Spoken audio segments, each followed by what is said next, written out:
Machiegni paw tuke yepo mar alap tuke ma Siaya mogere chinybo ma Siaya kendo nyalo ting'o ji maromo 20,000 ibiro tim tarik 2 dwe mokuongo higa manyien. Tend kaunti no ni mana gi ndalo machuok mar tieko gedo mar alabno ma osebede kichwalo yepo mare kinde ka kinde.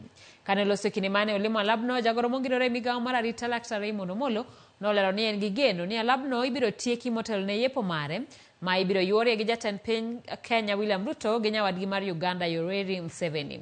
E kinde yepo mar klab mar Gor Mahia biro tuko osiep gi klab mar Kitara FC mawuok e piny mar Uganda.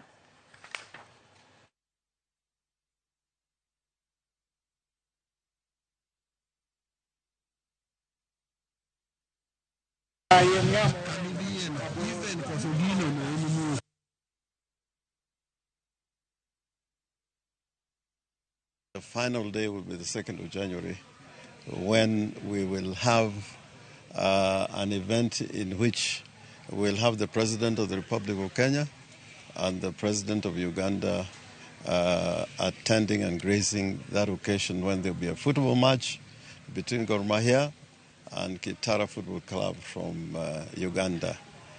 It is unprecedented. There's no day in Siaya that we have hosted our president together with another visiting head of state. This event will end on the 2nd, where we expect His Excellency the President William Ruto to be hosting his counterpart from Uganda, and a number of many dignitaries that have been invited.